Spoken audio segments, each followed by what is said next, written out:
wabarakatuh. Selamat pagi. Jadi kali ini saya akan membahas tentang materi data, jenis-jenis pengumpulan data, dan skala pengukuran.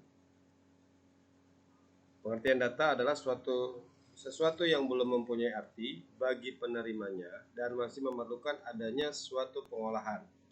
Data bisa berwujud suatu keadaan gambar, suara, huruf, angka, matematika, bahasa, ataupun simbol-simbol lainnya yang bisa kita gunakan sebagai bahan untuk melihat lingkungan, objek, kejadian, ataupun suatu konsep. Jenis-jenis data menurut cara memperolehnya. Yang pertama, data primer, yaitu data yang dikumpulkan dan diolah sendiri atau seorang atau suatu organisasi langsung dari objeknya. Contoh, mewawancarai langsung penonton bioskop 21 untuk meneliti preferensi konsumen bioskop. Yang kedua, data sekunder, yaitu data yang didapat tidak secara langsung dari objek peneliti. Peneliti mendapatkan data yang sudah jadi yang dikumpulkan oleh pihak lain dengan berbagai cara atau metode, baik secara komersial maupun non-komersial. Contohnya adalah pada peneliti yang menggunakan data statistik hasil riset dari surat kabar atau majalah. Menurut sumbernya, yang pertama di sini data internal adalah data yang menggambarkan keadaan atau kegiatan dalam suatu organisasi, misal data keuangan, data pegawai, data produksi, dan sebagainya. Yang kedua, data eksternal, yaitu data yang menggambarkan suatu keadaan atau kegiatan di luar suatu organisasi. Contohnya adalah data jumlah pengguna suatu produk pada konsumen, tingkat preferensi pelanggan, persebaran penduduk, dan lain-lainnya. Menurut sifatnya, yang pertama data kualitatif adalah data yang bukan dalam bentuk angka. Yang kedua, data kuantitatif adalah data yang dalam bentuk angka. Menurut waktu pengumpulan, yang pertama ada cross section atau incidental, adalah dikumpulkan pada suatu waktu tertentu. Contohnya laporan keuangan per 31 Desember 2006, data pelanggan PT Angin Ribut bulan Mei 2004, dan lain sebagainya. Yang kedua, data berkala atau time series data adalah data yang dikumpulkan dari waktu ke waktu untuk menggambarkan suatu perkembangan atau kecenderungan keadaan atau peristiwa atau kegiatan. Contoh data time series adalah data perkembangan nilai tukar dolar Amerika terhadap euro Eropa dari tahun 2004 sampai dengan 2006, jumlah pengikut jumlah pengikut jemaah Nurdin, M-Top, dan Dr. Azhari dari bulan ke bulan, dan lain-lain. Metode pengumpulan data. Yang pertama, metode pengumpulan data merupakan teknik atau cara yang dilakukan untuk mengumpulkan data. Metode menunjukkan suatu cara sehingga dapat diperlihatkan penggunanya melalui angket, wawancara, pengamatan, tes, dokumentasi, dan sebagainya. Sedangkan instrumen pengumpulan data merupakan alat yang digunakan untuk mengumpulkan data. Karena berupa alat, maka instrumen dapat berupa lembar checklist, kuesioner atau angket terbuka atau tertutup, pedoman wawancara, kamera, foto, dan lain-lainnya. Pengumpulan data dilakukan untuk memperoleh informasi yang dibutuhkan dalam rangka mencapai tujuan penelitian.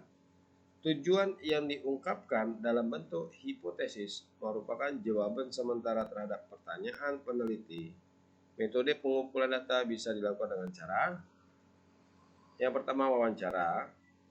Menurut Sugiono 2013 halaman 194 mengemukakan wawancara dapat dilakukan secara terstruktur maupun tidak terstruktur. Dengan penjelasan, wawancara terstruktur digunakan teknik pengumpulan data bila peneliti atau pengumpul data telah mengetahui dengan pasti tentang informasi apa yang akan diperoleh, maka dalam melakukan wawancara, selain membawa instrumen sebagai pedoman untuk wawancara, maka pengumpulan data juga dapat menggunakan alat bantu seperti tape recorder, gambar, brosur, dan material lainnya yang dapat membantu pelaksanaan wawancara menjadi lancar. Yang kedua, wawancara tidak terstruktur adalah wawancara yang bebas, di mana peneliti tidak menggunakan pedoman wawancara yang telah tersusun secara sistematis dan lengkap untuk pengumpulan datanya. Pedoman wawancara yang digunakan hanya berupa garis-garis besar permasalahan yang akan ditanyakan. Yang kedua ada observasi. Dari proses pelaksanaan pengumpulan data, observasi dapat dibedakan menjadi participant observation atau observasi berperan serta dan non-participant observation. Yang pertama, observasi berperan serta atau participant observation. Dalam observasi ini, peneliti terlibat dengan kegiatan sehari-hari orang yang sedang diamati atau yang digunakan sebagai sumber data penelitian. Yang kedua, observasi non-partisipan. Kalau dalam observasi partisipan peneliti tidak terlibat langsung dengan aktivitas orang-orang yang sedang diamati, maka dalam observasi non-partisipan peneliti tidak terlibat hanya sebagai pengamat independen. Selanjutnya, dari segi instrumentasi yang digunakan, maka observasi dapat dibedakan menjadi observasi terstruktur dan observasi tidak terstruktur.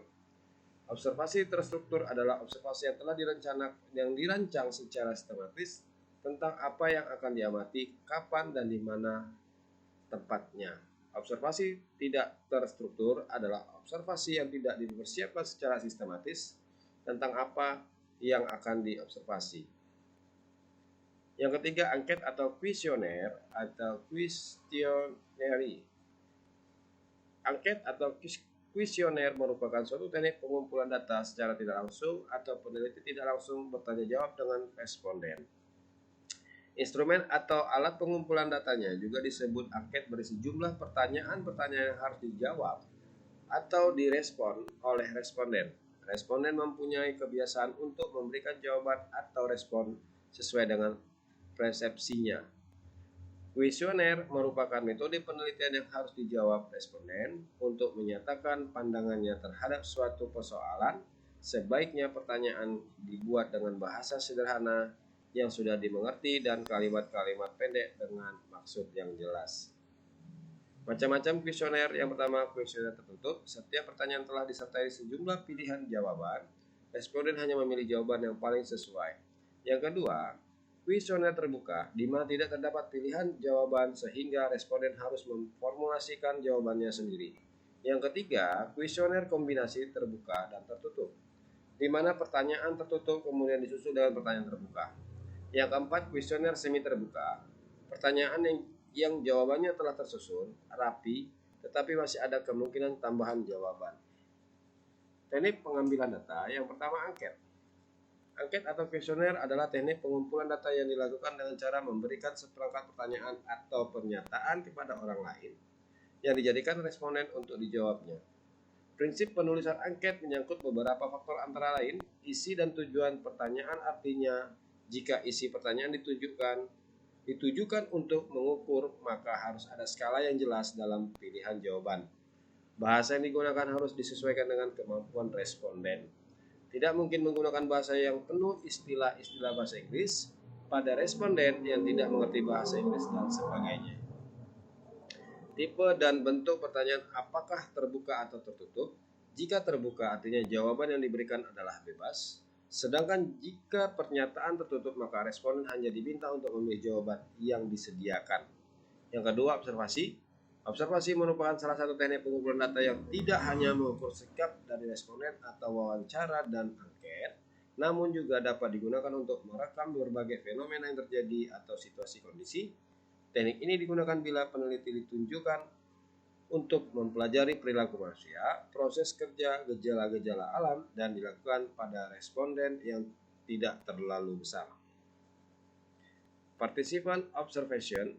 Dalam observasi ini, peneliti secara langsung terlibat dalam kegiatan sehari-hari orang atau situasi yang diamati sebagai sumber data. Misalnya, seorang guru dapat melakukan observasi mengenai bagaimana perilaku siswa, semangat siswa, kemampuan manajerial kepala sekolah, hubungan antar guru, dan sebagainya. Yang kedua, non-participant observation. Berlawanan dengan participant observation, non-participant merupakan observasi yang penelitinya tidak ikut secara langsung dalam kegiatan atau proses yang sedang diamati. Misalnya, peneliti tentang pola pembinaan olahraga. Seorang peneliti yang menempatkan dirinya sebagai pengamat dan mencatat dan mencatat berbagai peristiwa yang dianggap perlu sebagai data penelitian. Alat yang digunakan dalam teknik observasi ini adalah antara lain lembaran cek, list, buku catatan, kamera foto, dan lain-lain. Yang ketiga ada wawancara. Wawancara merupakan teknik pengumpulan data yang dilakukan melalui tahap tatap muka dan tanya jawab langsung antara pengumpul data maupun peneliti terhadap narasumber atau sumber data. Skala pengukuran. Di sini definisi skala pengukuran menurut Sugiono tahun 2006 P84. Skala pengukuran adalah merupakan kesepakatan yang digunakan sebagai acuan untuk menentukan panjang pendeknya interval yang ada dalam alat ukur, sehingga alat ukur tersebut bila digunakan dalam pengukuran akan menghasilkan data kuantitatif. Skala merupakan suatu instrumen atau mekanisme untuk membedakan individu terkait dengan variabel minat yang kita pelajari. Dalam melakukan analisis statistik, perbedaan jenis data akan sangat berpengaruh terhadap pemilihan model ataupun alat uji statistik yang akan digunakan. Sekaran 2006 halaman 15. Jenis skala pengukuran. Yang pertama ada skala nominal, merupakan skala yang paling lemah atau rendah di antara skala pengukuran yang ada. Skala nominal hanya bisa membedakan benda atau peristiwa yang satu dengan yang lainnya berdasarkan nama atau predikat. Skala pengukuran nominal digunakan untuk mengklasifikasikan objek individual atau kelompok dalam bentuk kategori. Contoh, jenis kelamin diberikan kode 1 untuk laki-laki dan kode 2 untuk perempuan. Angka ini hanya berfungsi sebagai label kategori tanpa memiliki nilai intrinsik dan tidak memiliki arti apapun. Yang kedua, skala ordinal. Ini lebih tinggi daripada skala nominal dan sering juga disebut skala peringkat. Hal ini karena dalam skala ordinal, lambang-lambang bilangan hasil pengukuran selain menunjukkan pembedaan, juga menunjukkan urutan atau tingkat objek yang diukur menurut karakteristik tertentu. Contoh, tingkat kepuasan seseorang terhadap produk bisa diberi dengan angka dengan 5 sangat puas, 4 puas, 3 kurang puas, 2 tidak puas, 1 sangat tidak puas. Atau misalnya dengan suatu lomba, pemenangnya diberi peringkat 1, 2, 3, dan seterusnya.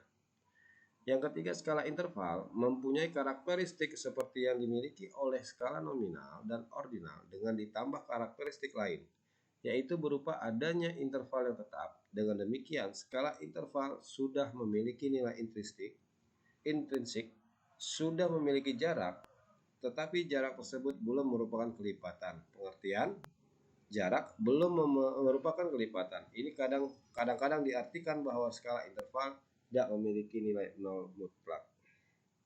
Yang keempat, skala rasio adalah skala data dengan kualitas paling tinggi. Pada skala rasio terdapat semua karakteristik skala nominal, ordinal, dan skala interval ditambah dengan sifat adanya nilai nol yang bersifat mutlak. Nilai nol mutlak ini artinya adalah nilai dasar yang tidak bisa diubah meskipun menggunakan skala yang lain. Oleh karenanya, pada skala rasio, pengukuran sudah mempunyai nilai perbandingan atau rasio. Pengukuran dalam skala rasio sering digunakan adalah pengukuran tinggi dan berat. Misalnya berat badan A adalah 30 kg, sedangkan berat badan B adalah 60 kg. Maka dapat dikatakan bahwa benda B 2 kali lebih berat dibandingkan dengan benda A. Oke, di sini referensinya yang saya ambil. Terima kasih atas perhatiannya saya ucapkan. Assalamualaikum warahmatullahi wabarakatuh.